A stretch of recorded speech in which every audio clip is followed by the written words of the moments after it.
मजा आया तो ताली क्यों नहीं बजाया? मजा आ रहा है ना? आई दुआरे बनी हे देवी माई, आई दुआरे बनी हे देवी माई,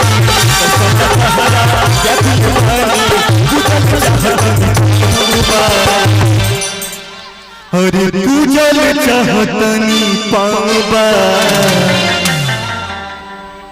माता बहन बस 5 मिनट है इस स्टेज पे, लगना चाहिए कि वहीं होना चाहिए कि हम यहाँ आए थे। सब कोई साथ में ताली बजा दीजिएगा, सब साथ में।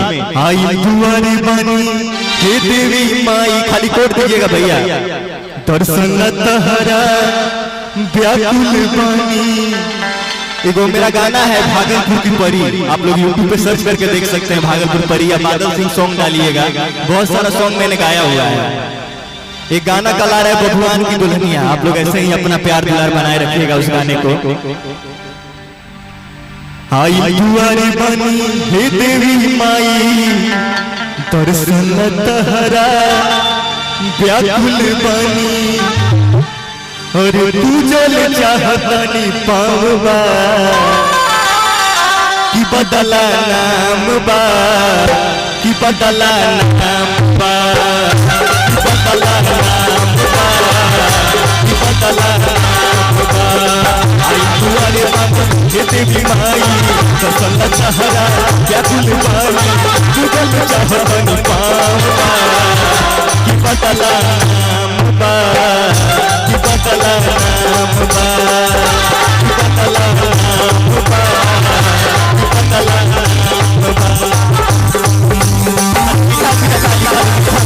चारों लोग को भूलना चाहिए।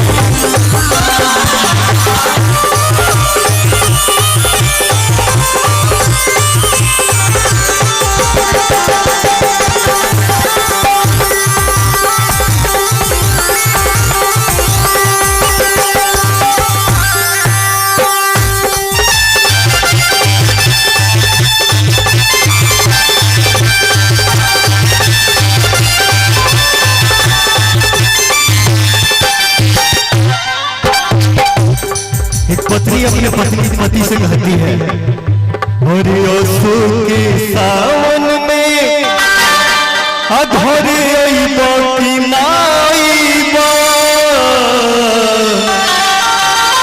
क्या भाव है उस पत्नी का?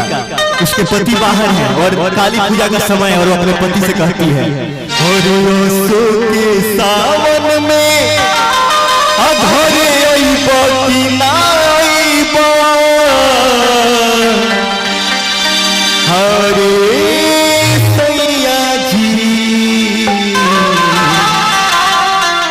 घरे अइब कि ना अइब। हरे असो के सावन में घरे अइब कि ना अइब। असो के सावन में घरे अइब कि ना अइब।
ये मेरा लास्ट गाना है, उसके बाद और भी हमारे कलाकार कब से वेट कर रहे हैं।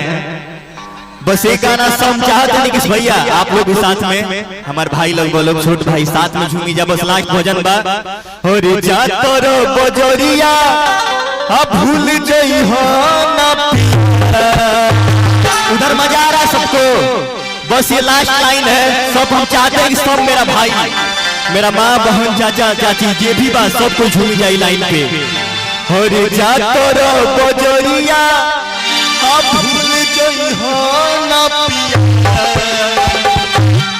जोड़े चुनरी जोड़े काला सा ले आई हो ए राजा जोड़े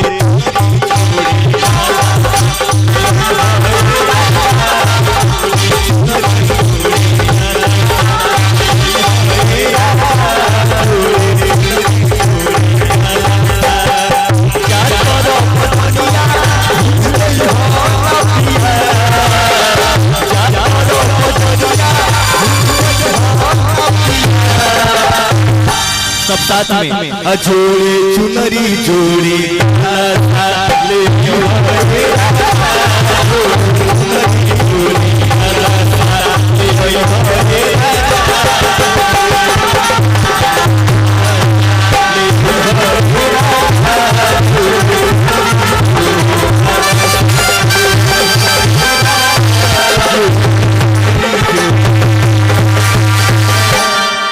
हर जोड़े चुनरी जोड़े कलसा हले आई है राजा जोड़े चुनरी।